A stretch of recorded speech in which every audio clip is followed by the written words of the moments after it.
Hello बच्चों, welcome back to Sandeep commerce classes. कैसे हो आप सभी लोग और कैसे चल रही है आपकी एग्जाम की तैयारी? क्योंकि बहुत सारे बच्चों की एग्जाम बहुत ही नजदीक है, तो हम यहाँ पे एक सीरीज शुरू कर रहे हैं जिसके अंदर हम थ्योरियों को समझ रहे हैं। अभी तक हमने सवाल तो करना सीख लिया है कि सवाल किस तरीके से करते हैं, लेकिन जितने इंपॉर्टेंट आपके सवाल है उतने ही आपकी इंपॉर्टेंट थ्योरियां भी है। तो इस सीरीज के अंदर हम एक नई थ्योरी समझने जा रहे हैं, तो प्लीज अच्छे समझना, क्योंकि अगर आप इस चीज को समझ लोगे तो एग्जाम में इजीली आप लिख सकते हो। तो चलिए फटाफट से क्या करते हैं, समय को वेस्ट नहीं करते हो, थ्योरी को समझने की कोशिश करते हैं। आज की इंपॉर्टेंट थ्योरी कौन सी? तो difference between the depreciation and the fluctuation.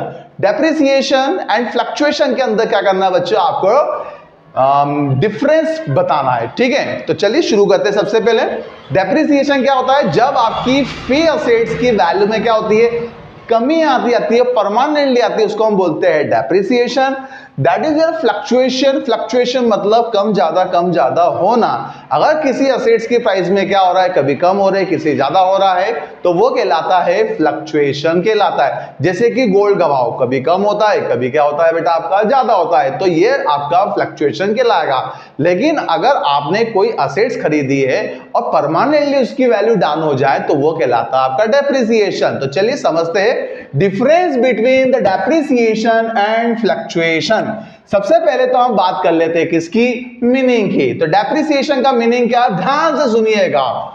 A permanent loss of quality, ठीक है, क्वांटिटी, ठीक है, and the value of assets due to continuous used is called a depreciation. वो ये कह रहा है कि अगर किसी असेट्स में परमानेंटली क्या हो रहा है, लॉस हो रहा है, उसकी क्वालिटी में लॉस हो रहा है, उसकी क्वांटिटी में लॉस हो रहा है, तो उस असेट्स की वैल्यू क्या हो रही है, परमानेंटली डाउन हो जाती है, तो यही उसका क्या कहलाता है बेटा, डेप्रिसिएशन कहलाता है, क्योंकि हम उसको निरंतर उपयोग कर रहे हैं। ठीक है।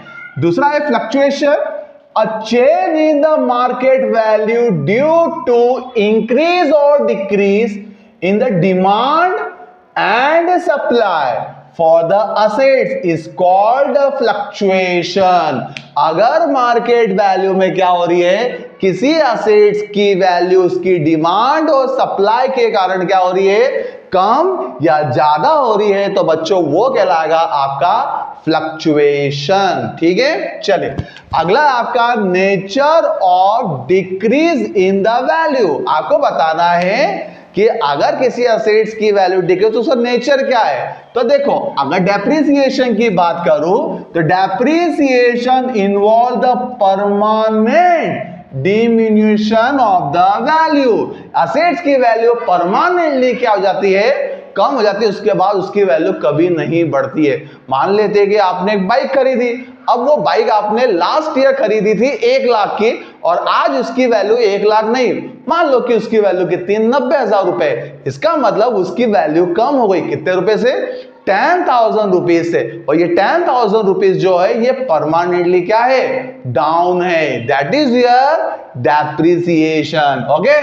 The fluctuation is a temporary nature. याद रखना, फ्लक्चुएशन जो होता है वो टेम्परेरी नेचर का होता है। किसी दिन कम है तो कुछ दिन बाद उसकी वैल्यू बढ़ जाती है, कभी कम होती है। सिचुएशन के अकॉर्डिंग या डिमांड या सप्लाई के अकॉर्डिंग उसकी वैल्यू में क्या होता है, परिवर्तन होते रहता है। Is called the fluctuation. तो याद रखना, फ्लक्चुएशन जो होता है उसका नेचर क्या होता है, टेम्परेरी होता है। चलिए असेट्स, अब डेप्रिसिएशन कौन सी असेट्स पे लगता है, तो यहां लिखा है depreciation charge on the fixed assets. वो ये कह रहे हैं कि डेप्रिसिएशन फिक्स्ड असेट्स पे ही लगता है, जबकि फ्लक्चुएशन जो होता है वो फिक्स्ड असेट्स के ऊपर और फ्लोटिंग असेट्स पर दोनों पे लगाया जा सकता है, या fluctuation fixed and floating assets पर लगता है। फ्लोटिंग असेट्स का मतलब होता है कि ऐसे असेट जो हमारी करंट भी होती है, जैसे कि स्टॉक हो गया आपका, ठीक है, और आपका डेप्टस हो गया, ठीक है। तो ये सारी क्या होती है, आपकी फ्लोटिंग असेट्स होती है, परिवर्तनशील असेट्स जिसको हम बोलते हैं। ठीक है। तो यहां पर fluctuation fixed and floating assets दोनों पर लगता है। ठीक है। अब आके हम बात कर लेते हैं रिलेशनशिप। डेप्रिसिएशन ऑलवेज रिलेटेड, ठीक है, डेप्रिसिएशन हमेशा रिलेटेड होता है, किससे होता है? The book value of fixed assets, fixed assets की जो भी बुक में वैल्यू होगी उससे रिलेटेड होता है क्या? डेप्रिसिएशन। जबकि फ्लक्चुएशन रिलेटेड होता है किससे?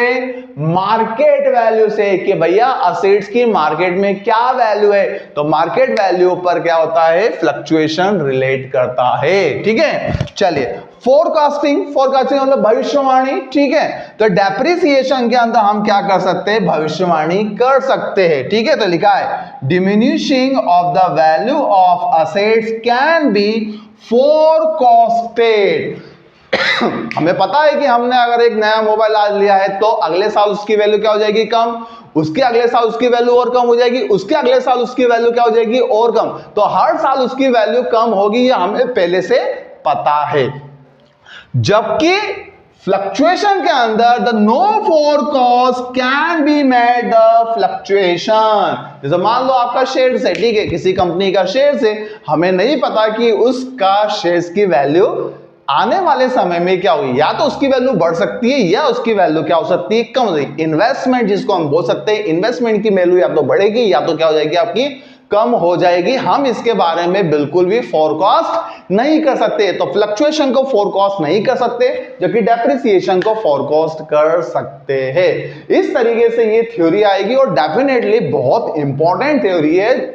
जरूर एग्जाम देने से पहले आप इसको एक बार समझ जरूर लेना, ठीक है बच्चों। ऐसे ही और भी वीडियोस आपको आगे मिलते रहेंगे। प्लीज अपने दोस्तों में इसको शेयर करो ताकि सपोर्ट मिले और सब्सक्राइबर जल्दी से बढ़ा दीजिए। और बस ठीक है, thank you so much for watching this video and good luck for your exam.